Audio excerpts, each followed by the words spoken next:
সবাইকে স্বাগত জানাচ্ছি। আমি ফিরোজ তোহা। শুরুতেই বিআরবি কেবলস সংবাদ শিরোনাম। দেশকে অস্থিতিশীল করে শেখ হাসিনাকে প্রত্যাবর্তনের চেষ্টা করা হচ্ছে বলে মন্তব্য করেছেন বিএনপির সিনিয়র যুগ্ম মহাসচিব রুহুল কবির রিজভী। বিএনপি ক্ষমতায় গেলে সবাইকে নিয়ে দেশ পুনর্গঠনের কাজ করবে বলে মন্তব্য করেছেন দলের ভারপ্রাপ্ত চেয়ারম্যান তারেক রহমান। সাবেক প্রধানমন্ত্রী শেখ হাসিনার বিরুদ্ধে এবার গুমের অভিযোগ আনা হয়েছে আন্তর্জাতিক অপরাধ ট্রাইব্যুনালে। বন্ধুরা, এতক্ষণ শুনছিলেন সংবাদ শিরোনাম, এবার থাকছে বিস্তারিত। বিএনপি ক্ষমতায় গেলে সবাইকে নিয়ে দেশ পুনর্গঠনের কাজ করবে বলে মন্তব্য করেছেন দলের ভারপ্রাপ্ত চেয়ারম্যান তারেক রহমান। তিনি বলেছেন, শুধু রাজনৈতিক অধিকার প্রতিষ্ঠা হলেই সবকিছু হয়ে যায় না। বাংলাদেশের মানুষের অর্থনৈতিক মুক্তির সংগ্রামে জয়যুক্ত হতে হবে। আমরা যদি সঠিক মানুষের হাতে এই দেশ ও জাতির নেতৃত্ব তুলে দিতে পারি, এদেশের মানুষকে সুযোগ দিতে পারি, তাহলে এই সঠিক ব্যক্তিরা জাতিকে সঠিক নেতৃত্ব দিতে পারবে। বিএনপি ক্ষমতায় গেলে জাতীয় সরকার গঠন করা হবে। আমরা চাই সবাইকে নিয়ে এই দেশকে পুনর্গঠন করতে।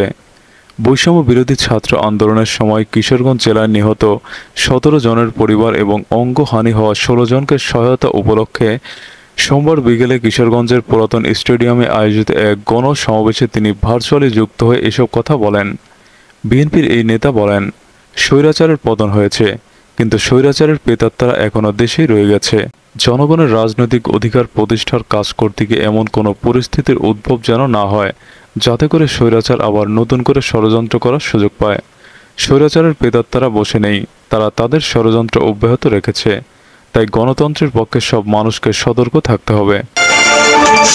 দেশকে অস্থিতিশীল করে শেখ হাসিনাকে প্রত্যাবর্তনের চেষ্টা করা হচ্ছে বলে মন্তব্য করেছেন বিএনপির সিনিয়র যুগ্ম মহাসচিব রুহুল কবির রিজভী। গণহত্যাকারী শেখ হাসিনা ও তার দোসরদের শাস্তির দাবিতে এবং সম্প্রতি স্বেচ্ছাসেবক দলের নেতাকর্মীদের উপর হামলা ও হত্যার প্রতিবাদে রোববার 22 সেপ্টেম্বর সন্ধ্যায় যশোরে আয়োজিত গণসমাবেশে প্রধান অতিথির বক্তব্যে তিনি এই মন্তব্য করেন। যশোর জেলা স্বেচ্ছাসেবক দলের আয়োজনে শহরের চৌরাস্তা মোড়ে এই সমাবেশ অনুষ্ঠিত হয়। সেখানে রুহুল কবির রিজভী বলেন, 5ই আগস্টের পর আওয়ামী লীগের অনেকে পালিয়ে গেলেও অনেকেই ঘাপটি মেরে বসে আছে। ঘাপটি মেরে থাকাদের কাছে অনেক কালো টাকা।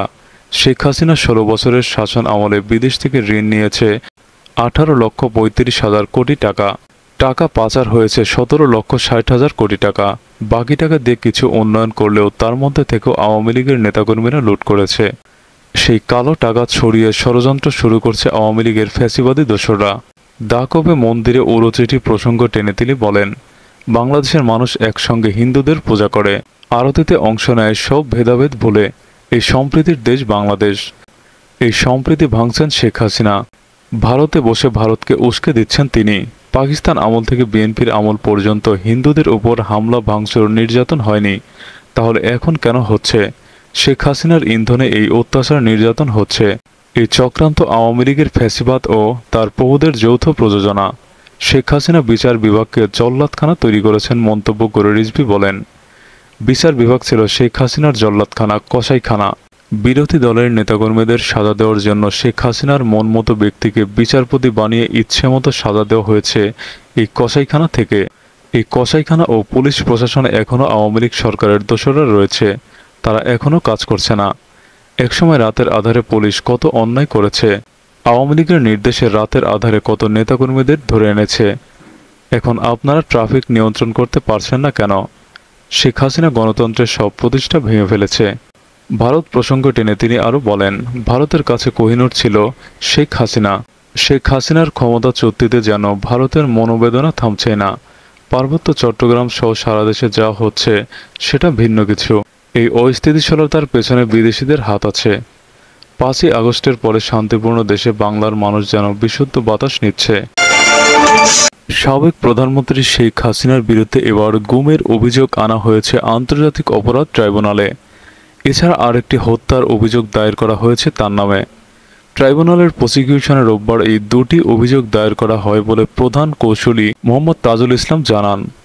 হত্যা মামলাটি দায়ের করেন military institute of science and টেকনোলজির নিহত ছাত্র ইয়ামিনের মামা। তাজুল ইসলাম বলেন, গত 18 জুলাই সাভারে 2 জন পুলিশ ইয়ামিনকে গুলি করে আহত করে, পরে তাকে এপিসি থেকে ফেলে দেওয়া হয়। এরপর আবার তার বুকে টিয়ারশেল মারা হয়। তাকে সাভারের সুপার মেডিকেল কলেজ হাসপাতালে নেওয়া হলে সেখানে ঢুকতে দেওয়া হয়নি। চিকিৎসা ছাড়া 1 ঘন্টা ফেলে রাখা হয়। ওই সময় সে বেঁচে ছিল এবং পানি চেয়েছিল। এরপর অন্য একটা হাসপাতালে নেওয়া হলে তার মৃত্যু হয়। এই ঘটনায় ইয়ামিনের মামা সাবেক প্রধানমন্ত্রী শেখ হাসিনা সহ 78 জনের বিরুদ্ধে ট্রাইব্যুনালের প্রসিকিউশনে অভিযোগ দায়ের করেছেন। এছাড়া আরেকটি অভিযোগ দায়ের করেন রাজধানীর বাসাবো এলাকার ব্যবসায়ী এনামুল কবির। তাকে ডিবি পরিচয় তুলে নিয়ে 10 দিন গুম করে রাখার কথা বলা হয়েছে অভিযোগে। প্রধান কৌশলী তাজুল ইসলাম বলেন, 2018 সালের 17 নভেম্বর ডিবির তৎকালীন অফিসার মশিউরের নির্দেশে বাসাবো থেকে ডিবি পরিচয়ে তুলে নেওয়া হয় এনামুলকে। চোখ ও হাত পা বেঁধে তাকে ফেলে রাখা হয়। 26 নভেম্বর তাকে ছেড়ে দেওয়া হয়। ওই সময় তার কাছ থেকে বিরোধী দলের নেতাকর্মীদের ব্যাপারে তথ্য আদায়ের চেষ্টা করা হয়েছিল। বিশেষ করে জামায়াতে ইসলামের ব্যাপারে তার কাছ থেকে তথ্য জানতে চাওয়া হয়। 26 নভেম্বর এনামুল কবিরের বাসাবোর অফিস থেকে 1 বস্তা বিস্ফোরক সদৃশ বস্তু উদ্ধার করার অভিযোগে মামলা করে পুলিশ। ওই ঘটনায় শেখ হাসিনা সহ 25 জনকে আসামি করে অভিযোগ দায়ের করেছেন এই ব্যবসায়ী। শেখ হাসিনা গত 5 আগস্ট প্রধানমন্ত্রীর পদ ছেড়ে ভারতে পালিয়ে যান। এরপর দায়িত্ব নেয় অন্তর্বর্তী সরকার। গত জুলাই আগস্টে বৈষম্য বিরোধী আন্দোলনের সময় আওয়ামী লীগ সরকারের দমন পীড়নে প্রাণহানির ঘটনাকে গণহত্যা বিবেচনা করে আন্তর্জাতিক অপরাধ ট্রাইব্যুনালে বিচারের উদ্যোগ অন্তর্বর্তীকালীন সরকারের। এরপর থেকে সেখানে কয়েক ডজন অভিযোগ দায়ের হয়েছে শেখ হাসিনার বিরুদ্ধে। তার সঙ্গে আওয়ামী লীগের নেতা ও বিগত সরকারের মন্ত্রী এমপিদেরও আসামি করা হয়েছে এসব মামলায়।